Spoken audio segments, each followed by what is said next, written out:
Hey, what is going on, guys? It is Young here, and today I'm back in another Fortnite video. And in today's video, I have a guide for you guys on exactly where to go and how to play so that you guys can win so many games in a row. I mean, upwards of 90% of games if you just follow this step. And for those of you guys who are maybe even having trouble getting wins, this will also be a good guide to follow. And as well, this is one of my personal favorite spots to go to when it comes to going for those easy wins. So definitely follow this guide if you guys want to win more games. And before we get into the video, I'm going to be launching up another V-Buck giveaway.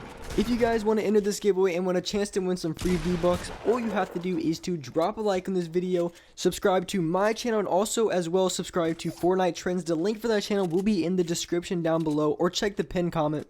Turn on those post notifications and leave a comment down below of your Xbox gamer tag, PSN gamer tag, or Epic account. That's all you have to do, so make sure you guys enter the giveaway. And alright guys, let's get right to the video. Alright, so in this video, I'm going to give you guys a guide on how to win in Fortnite. It's going to be a super simple guide to follow, and it's really going to give you guys the best chance of winning in Fortnite. I mean, you can win so many games. You can have a really high win percentage by doing this, from time to time. Eventually, of course, you're going to get bored of going to the exact same spot.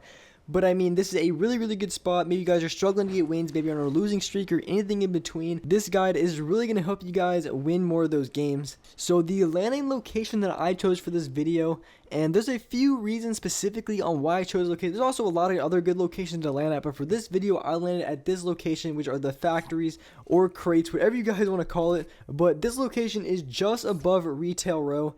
And the reason why I chose this location, because not a lot of people come here. From time to time, you're going to find one or two players. But typically, when you come to a spot like this, usually those hot drops like Tilted, Pleasant, Salty, those are going to find all the tryhards. But typically, when you come to these kind of little bit more passive drops, you're really not going to find that many sweaty players. Maybe average at best. And that's if anybody comes, but typically you're not going to find too many of anybody, which is really good, because when you want to go for wins, you really don't want to have too many of those early contests, like going to the house lane, the exact same house as another player, and just hoping you get the right gun, hoping you get that shotgun, just hoping you have shield. So the best way to counter that is just go to a location like this, and even if someone's land here, just land on the other side, get your shields up, grab the guns you want, and then go for the challenge. Because it's a lot easier to win a gunfight when you have, the type of guns you want, the type of shield you want. So landing a little bit more of these passive drops is definitely the way to go if you guys don't want to get cucked in the beginning, or if you're constantly just dying in the beginning. Then you can also have a drop like this and then play aggressive for the rest of the game once you get your shields up and the weapons. Another reason why this location is such a good place to land at, because the mats here are very good. On this side of the crates, there is wood pallets, which you can get, I would say, upwards of 500 wood just from mining the wood nearby. So you can get a lot of wood really quickly just by mining that. And just to the west of me, or right in front of me, past the crates, you're going to find a lot of rocks. And these rocks are going to be really good for getting your stone up. So you can get 500 wood really quickly, and then you can get stone. And if you want, you can also get steel, because there's literally steel everywhere. I would always recommend getting a little bit steel at the least. You don't have to completely max it out, but maybe get like 100, 150, or maybe even 200. Around there is a really good start. Just because steel is so powerful, it's very good. It has the most starting health and the most finishing health.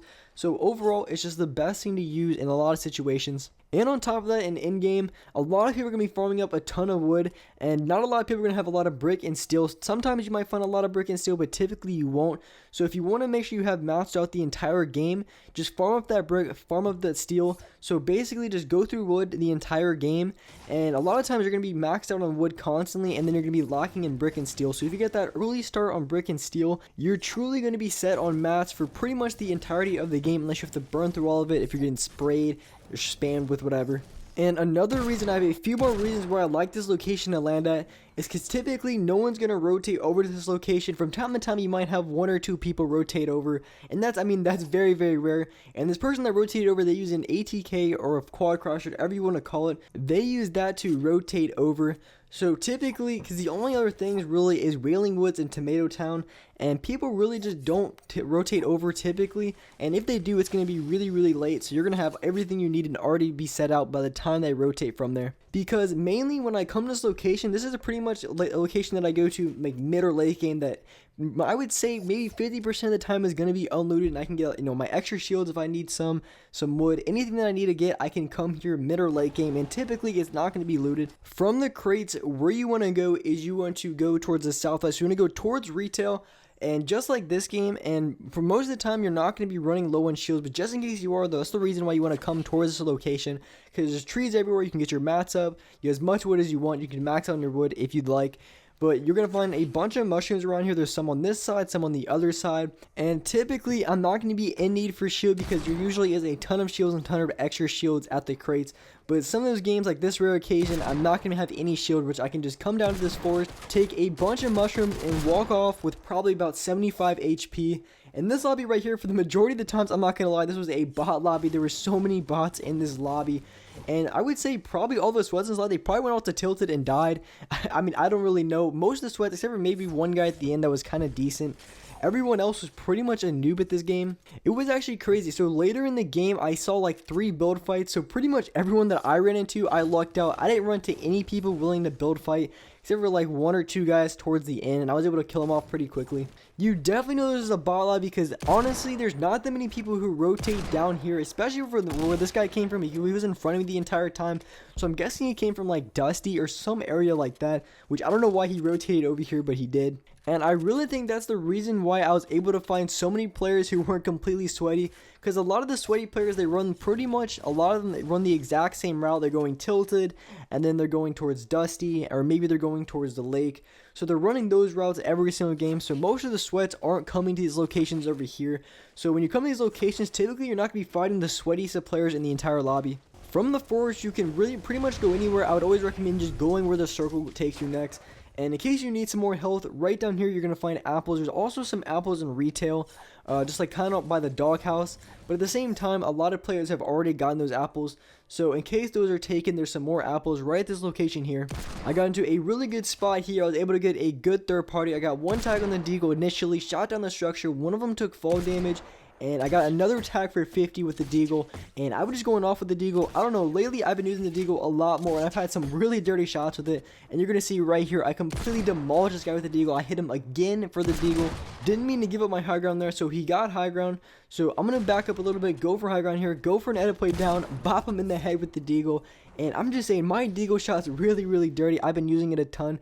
And really the secret with the deagle is you have to wait for that first shot accuracy, because if you rely on the bloom with it, 9 times out of 10, it's really not going to be working best for you. So if you use the deagle and you wait for the first shot accuracy, you're going to be hitting a lot more shots, and you're going to be able to dominate a lot of players with it. When going for more wins, I'd always recommend after every kill, I would kind of look around a little bit, try to figure out what everyone else is, and then try to make your push. Because the worst thing that could possibly happen is if you're running through the open, you don't have mini mats at all, and you're just running through the open, you get stuck in between 2 teams, and one of them has a rocket launcher or something like that. It happens all the time.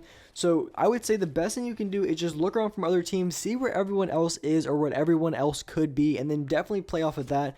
So I'm sitting back a little bit, trying to figure out what everyone else is. And I remember there was a player over here because he was shooting at this guy from earlier. So that's why I made the quick push on that werewolf.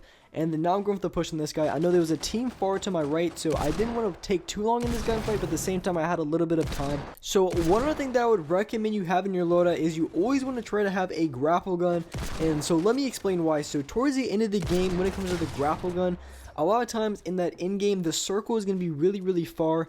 And a lot of times you're going to get cucked by the circle because you're going to have to be able to fight one guy and then rotate forever. Because you guys know in that end game, the circle is always going to be outside of the circle. So you're going to have to move no matter what.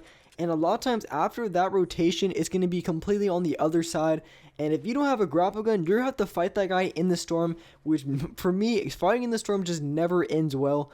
So having that grapple gun, you're able to rotate to the next zone very quickly, which is always a must need in situations like that. So there is 2 players left and I still have my grapple gun, and in this situation I could have just grapple gun all the way up to him, which would not have been a bad situation, but aside I just want to keep the grapples in it because I only had 3 of them and I really needed it for that last rotation in the circle, which you guys are going to see. It did very much help me out. This play right here, try to put a launch pad down and jump on it, but I lasered him before he can get on it. So I spent my time looting up and I was just about to jump on the launch pad and this guy sprayed me out from the bottom. I had no idea this guy was down here. So I'm gonna use my grapple gun to get myself to storm because I don't want to fight this guy in the storm. And I almost got screwed over here because my grapple gun didn't connect to the ground, which I wanted it to. So I pretty much almost got really screwed over here. So I'm using my grapple gun again to try to get myself a little bit more distance. And when I get myself the distance here, this is going to be able to give me my opportunity to heal up. And that's just another really good use of the grapple gun. It's just giving yourself a little bit space, because that guy now has to chase you, and it's going to give you a lot more time to get those heals off. So rotating to the zone early really is going to be a good option for you in a solo game, especially when the circle is all the way across from here. And I decided to play a little bit more aggressive because the storm comes in 20 seconds. I only have 400 mats, and I just did not want to fight in the storm. So I decided I want to go for a quick push. I want to end it. Either he kills me or I kill him, because I did not want the storm to come in. So the storm starts to come in. It's going to force this guy to come out. I'm going to pop him once, pop him twice, and get the kill on that guy. And alright guys, that's all for this video. Hope you guys liked this video. Hope you guys enjoyed it. If you could, drop a like on this video. Make sure to subscribe to the channel. Turn on my notifications so you're notified for every single new video. And alright guys, I will see you in the next video.